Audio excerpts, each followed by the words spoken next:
नमस्कार मंडळी, तर मी आज पहिल्यांदाच ही रेसिपी मैसूर पाक ट्राय करणार आहे. तर ही रेसिपी कशी तयार करायची ही आज आपण बघणार आहोत. अगदी तोंडास टाकताच विरघळणारा मैसूर पाक आज आपण अगदी घरच्या घरी बनवणार आहोत. अगदी कमी साहित्यात हा मैसूर पाक बनवून तयार होतो. अगदी तोंडास टाकताच विरघळणारी हा मैसूर पाक आज आपण तयार करणार आहोत. फक्त 3 साहित्यामध्ये हे मैसूर पाक तयार होते. त्यासाठी मी काय काय घेतले तर चला बघूया. त्यासाठी मी घेतलेले 1 कप तूप एवढं घेतलेलं आहे. त्यानंतर सगळं हे मिश्रण आपण मोजून घेतलेलं आहे. त्यासाठी ह्याच कपाने मी 1 कप साखर आणि 1 कप एवढं बेसन घेतलेलं आहे आणि 1 कप एवढं तूप घेतलेलं आहे. तर त्यासाठी बॅटर तयार करायला घेऊया. त्यासाठी मी बाउल घेतलेला आहे. एका बाउलमध्ये आपल्याला 1 वाटी म्हणजेच 1 कप एवढं बेसन घ्यायचं आहे. त्यानंतर आपल्याला त्यामध्ये आपण जो 1 कप तूप घेतलेला होता त्यामधील थोडंसं तूप त्यामध्ये घालून आपल्याला याचं बॅटर तयार करून घ्यायचं आहे. यामधील अगदी थोडंसं तूप मी त्यामध्ये घालून घेतलेलं आहे आणि आपल्याला विस्करच्या साहाय्याने चांगल्या प्रकारे फेटून घ्यायचं आहे.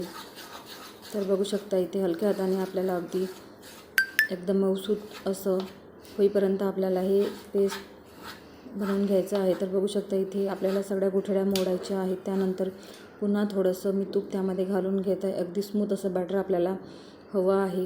तर बघू शकता इथे पुन्हा थोडंसं तूप मी त्यामध्ये घालून घेतलेलं आहे आणि परत आपल्याला थोडंसं चांगल्या प्रकारे मिक्स करून घ्यायचं आहे. अगदी स्मूथसर असं बॅटर आपल्याला तयार करून घ्यायचं आहे. तुम्ही याऐवजी मी इथे पूर्ण 1 कप तूप एवढं यूज केलेलं आहे. त्याऐवजी तुम्ही अर्धा तूप आणि अर्धा तेल वापरू शकता. तेल वापरत असताना अगदी जास्त वासाचं पण तेल घ्यायचं नाही, रिफाईंड ऑइल घ्यायचं आहे. तर बघू शकता इथे आपलं बॅटरसुद्धा तयार झालेलं आहे. त्यानंतर आपल्याला बॅटरला साईडला ठेवून घ्यायचं आहे. अगदी बघू शकता अशाच पद्धतीने अगदी स्मूथ असं बॅटर आपल्याला हवं आहे. त्यानंतर गॅसवर मी एक कढई ठेवलेली आहे. त्यामध्ये आपण 1 वाटी साखर घालून घेणार आहोत. तर बघू शकता इथे मी 1 वाटी म्हणजे जवळपास 1 कप एवढं साखर घेतलेली आहे. त्यानंतर त्याच वाटीने मी अर्धी वाटी एवढं पाणी घालून घेत आहे. अगदी फक्त आपली साखर डुबेल एवढंच आपल्याला पाणी घालून घ्यायचं आहे. तर बघू शकता इथे मी त्याच वाटीने अर्धी वाटी एवढं पाणी घालून घेतलेलं आहे. माप आपल्याला अगदी परफेक्ट मेजरमेंट पाहिजे तेव्हाच आपली मैसूर पाक चांगल्या पद्धतीने बनवू शकतो. तर बघू शकता त्यानंतर आपल्याला इथे चांगल्या प्रकारे मिक्स करून घ्यायचं आहे साखरसुद्धा आणि आपल्याला या साखरेचा एकतारी पाक तयार करून घ्यायचा आहे. सतत आपल्याला हलवत साखरेचा पाक तयार करून घ्यायचा आहे. तर बघू शकता इथे आपली साखर विरघळलेली आहे आणि पाकालासुद्धा चांगल्या प्रकारे उकळी आलेली आहे. ह्याला आपल्याला जास्त आटवू द्यायचं नाही, फक्त एकतारी पाक आपल्याला तयार करून घ्यायचा आहे. तर बघू शकता अशा हाताने थोडंसं तुम्ही बघू शकता अशा पद्धतीने करून बघायचं. स्टार दिसला की आपल्याला त्यानंतर त्यामध्ये आपल्याला जे आपण बेसनचं बॅटर तयार करून घेतलेलं होतं तोसुद्धा त्यामध्ये आपल्याला घालून घ्यायचा आहे. तर बघू शकता इथे आपलं पाक तयार झालेला आहे. त्यानंतर जो आपण बेसनाचा बॅटर तयार करून घेतलेला तो आपल्याला त्यामध्ये घालून घ्यायचा आहे आणि मिक्स करून घ्यायचा आहे. तर बघू शकता इथे संपूर्ण बॅटर मी त्यामध्ये घालून घेतलेला आहे आणि सतत हलवत आपल्याला हे मिश्रण चांगल्या प्रकारे तुपामध्ये शिजवून घ्यायचं आहे. तर बघू शकता अगदी झटपट आपल्याला हे मिश्रण शिजवून घ्यायचं आहे. अगदी आपल्याला चमचासुद्धा खाली ठेवायचं नाही. अगदी ह्यामध्येच थोडीशी मेहनत आहे. अगदी सतत हलवत आपल्याला हे मिश्रण शिजवून घ्यायचं आहे. तर बघू शकता इथे थोड्या वेळाने आपलं मिश्रण चांगल्या प्रकारे तुपामध्ये मिक्स झालेलं आहे आणि त्याला चांगल्या प्रकारे उकळी काढून घ्यायची आहे. तर बघू शकता थोडी थोडी उकळी यायला सुरुवात झालेली आहे. अगदी सतत हलवत आपल्याला हे मिश्रण मिक्स करत राहायचं आहे. तर बघू शकता इथे आणि घेताना तुम्ही नॉनस्टिक कढईसुद्धा घेऊ शकता. नॉनस्टिक कढईमध्ये हे बॅटर खाली चिपकत नाही. इथे मी स्टीलची कढई घेतलेली आहे. तर बघू शकता अगदी झटपट असं आपल्याला सतत हलवत आपल्याला हे मिश्रण मिक्स करत राहायचं आहे. तर बघू शकता इथे आपल्या बेसन बॅटरला चांगल्या प्रकारे उकळी आलेली आहे आणि सतत साईडचं जे मिश्रण आहे ते परत एकदा आपल्याला मधामध्ये घेऊन चांगल्या प्रकारे मिक्स करून घ्यायचं आहे. तर बघू शकता त्यानंतर पुन्हा जो आपल्या उरलेला जो तूप होता तोसुद्धा पुन्हा थोडं थोडं घालून आपल्याला हे बॅटर परत एकदा मिक्स करून घ्यायचं आहे. त्यामध्ये जे असे बबल्स परत एकदा तूप आपल्याला चांगल्या प्रकारे मिक्स करून घ्यायचं आहे आणि सतत हलवतच राहायचं आहे. एकदाही आपल्याला पडी खाली ठेवू द्यायची नाही आणि चांगल्या प्रकारे हलवत राहायचं आहे. ह्यामध्येच थोडीशी मेहनत आहे.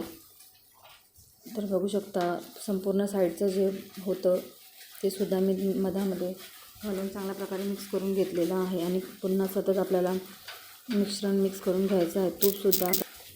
तूप त्यामध्ये आपल्याला चांगल्या प्रकारे मिक्स करून घ्यायचं आहे. आणि बघू शकता परत आपल्याला जो उरलेलं तूप होतं तो थोडं थोडं घरून आपल्याला परत चांगल्या प्रकारे मिक्स करून घ्यायचं आहे. जोपर्यंत आपल्या मैसूर पाकला जाडी येत नाही तोपर्यंत आपल्याला सतत हलवत आपल्याला थोडं थोडं तूप घालून आपल्याला मिश्रण चांगल्या प्रकारे शिजवून घ्यायचं आहे. तर बघू शकता सतत आपल्याला हलवत राहायचं आहे.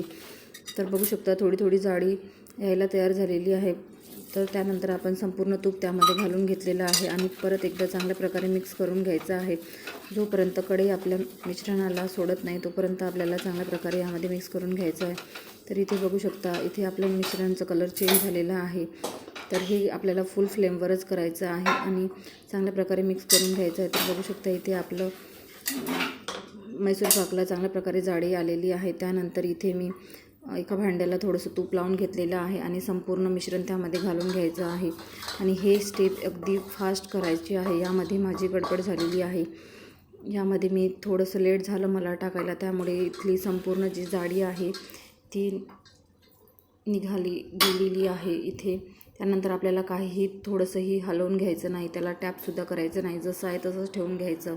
त्यानंतर आपल्याला थंड करून घ्यायचं आहे. जोपर्यंत पूर्णपणे थंड होत नाही तोपर्यंत आपल्याला अशा पद्धतीने थोडंसं थंड झाल्यानंतर अशा पद्धतीने कट लावून घ्यायचं आहे. किंवा पूर्ण ड्राय झाल्यानंतरसुद्धा तुम्ही कट लावून घेऊ शकता. त्यानंतर मी इथे आपण अर्धा ते 1 तास आपल्याला चांगल्या प्रकारे ठेवून घ्यायचं आहे. त्यानंतर बघू शकता इथे मी त्याच्या वड्या पाडून घेतलेल्या आहे. यामध्ये मी टाकताना थोडंसं लेट झालं त्यामुळे इथे जाडी संपूर्ण आपलेली गेलेली आहे. हे तुम्ही लक्षात ठेवा. अगदी भांडा घेताना एकदमही पसरट भांडा घेऊ नका, अगदी थोडंसं उभट असं भांडा घ्या. त्यानंतर आपल्याला बघू शकता संपूर्ण मैसूर पाकच्या वड्या ज्या आहेत मी ते काढून घेतलेल्या आहेत. अगदी तोंडास टाकताच विरघळणारी अशी आपली मैसूर पाक तयार झालेला आहे. फक्त यामध्ये एक चूक झाली की त्याला जाडी आलेली नाही. ही मी पहिल्यांदाच ट्राय केलेली होती. यानंतर मी नेक्स्ट परत एकदा ट्राय करून बघेन आणि परत तुम्हाला ही रेसिपी दाखवेन. तर बघू शकता इथे आपला मैसूर पाक रेडी झालेला आहे. फक्त त्याला जाडी आलेली नाही. अगदी तोंडास टाकताच विरघळणारी असा आपला मैसूर पाक तयार झालेला आहे. तुम्हाला हा व्हिडिओ कसा वाटला हे मला कमेंट करून सांगा. आणि व्हिडिओ जर आवडला असेल तर लाईक करा, कमेंट करा. आणि चॅनलवर नवीन असाल तर प्लीज सबस्क्राईब करा. आणि पुढचा व्हिडिओ तुम्हाला कोणता बघायला आवडेल ते सुद्धा मला कमेंट करून सांगा. आणि टेस्टलासुद्धा छान झालेली होती आणि तुम्हीसुद्धा हे नक्की ट्राय करून बघा. अगदी तोंडास टाकताच विरघळणारी मैसूर पाक आपला तयार झालेला आहे. तर व्हिडिओ शेवटपर्यंत बघितल्याबद्दल खूप खूप धन्यवाद. आणि असा सपोर्ट आणि आशीर्वाद राहू द्या, शेवटपर्यंत राहू द्या. तर चला, धन्यवाद, बाय.